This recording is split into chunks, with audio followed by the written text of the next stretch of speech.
In the early 20th century, President Theodore Roosevelt exploited a national conflict between Panama and its history of imperial subjugation by Colombia in order to secure the rights to the area that would eventually become the Panama Canal. He did so in order to increase trade and build up the U.S. Navy to become a world superpower. The leaders of Panama were forced to make a compromise in which they allowed the United States to purchase the land in exchange for their military support and defense against Colombia.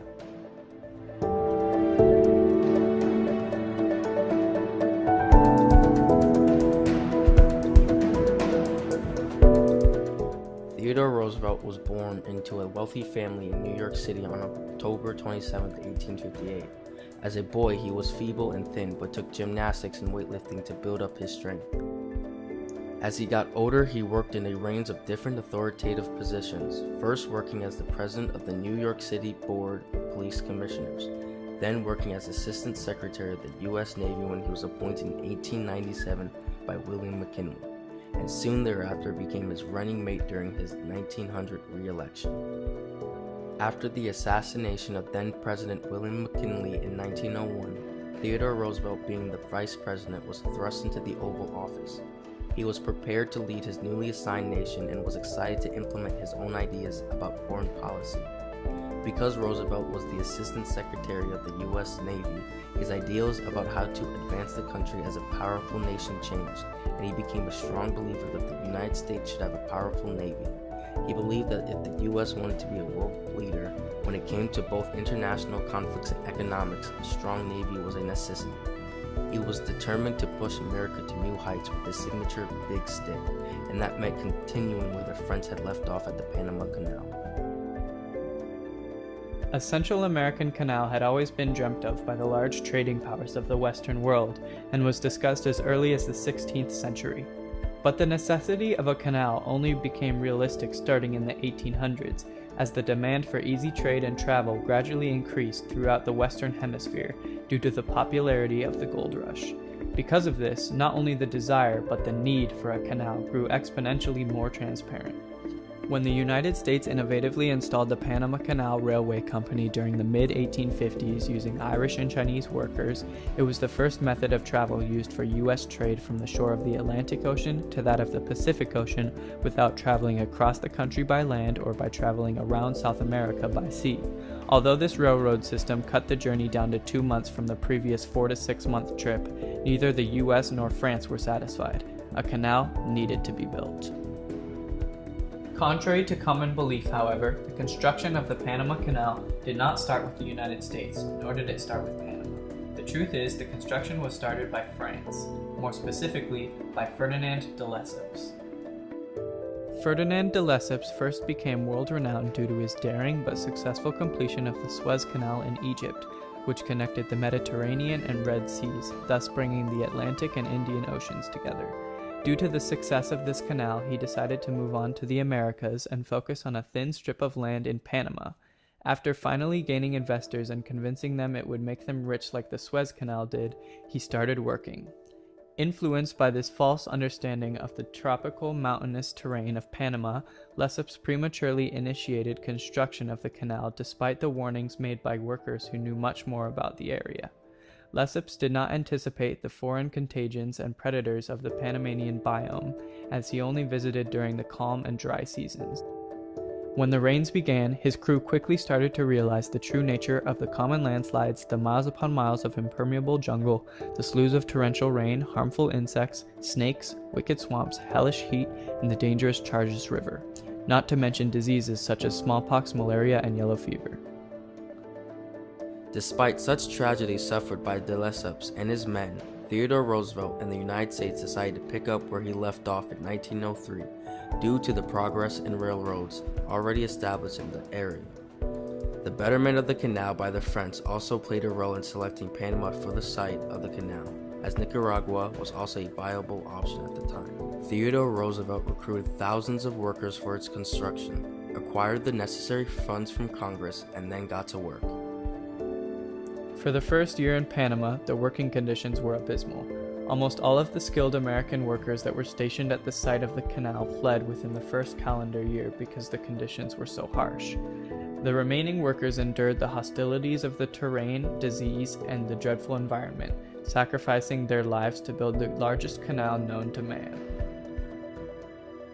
In addition to the poor living conditions and terrible jobs, pay was determined by your ethnicity and race. Black and Native workers were offered no more than 10 cents an hour for their daily contribution. Despite that, all races were still promised grandeur riches through propaganda and advertisements. Theodore Roosevelt even fabricated lies to instill a sense of liveliness into fresh workers who were arriving to help with the construction of the canal, saying, "You here who are doing your work well and bringing to completion this great enterprise are standing exactly as a soldier of the few great wars of the world's history." This was announced to thousands of workers during his trip to Panama in 1906, stating, "This is one of the great works of the world." The total cost for the United States was nearly $400 million for the whole project, and unfortunately, approximately 22,000 people perished during both the French and United States construction of the Panama Canal. Looking back, however, none of this would have been possible without the intercontinental conflicts and political aspects of this issue. After the Hay-Pauncefote Treaty of 1901, the United States was granted exclusive rights to build and also then control a canal through Central America by Britain, and only one obstacle stood in the way of Theodore Roosevelt's new vision coming into fruition: Colombia. Colombia refused to sign any treaty that gave complete sovereignty of the Canal Zone to the U.S. This proved quite problematic to Theodore Roosevelt, but in spite of this, the U.S. undermined Colombia and went directly to Panama. America added fuel to the fire regarding the turmoil between the two nations.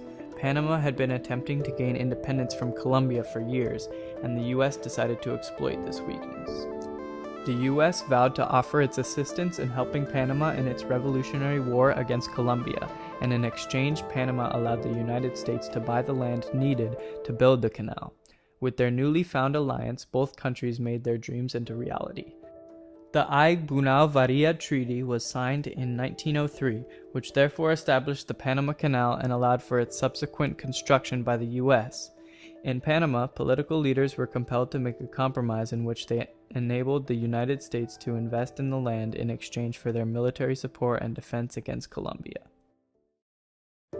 This is an example of both a conflict and a compromise, because in 1903, Theodore Roosevelt and the United States took advantage of Panama, who was dealing with its own internal conflict with Colombia, which he himself instigated through the act of manipulation.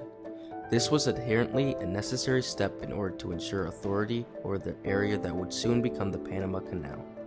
The political leaders of Panama were compelled to enact a compromise in which the United States would be granted the land in exchange for military support and independence from Colombia.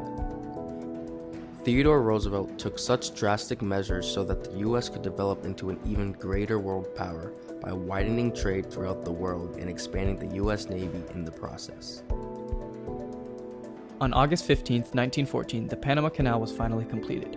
Despite the hardships that were faced, the deceleration of Colombia and rising altercations between the U.S. and Panama, this newly created maritime passage provided for 5% of all world trade, solving the transportation issue between the Pacific and Atlantic Oceans. Theodore Roosevelt's dream had taken root and flourished into an economic marvel that would prove beneficial even to this day, given the technological advances on transportation in this common age. The canal is now one of many U.S. accomplishments, although it almost went unnoticed. German troops were marching through Belgium and onward to France. The newspapers on the Panama Canal were simply and justifiably loomed over. The greatest engineering operation in the world had been overshadowed by the transfixed entirety of World War I. Theodore Roosevelt unfortunately passed away on January 6, 1919, but his legacy lives on.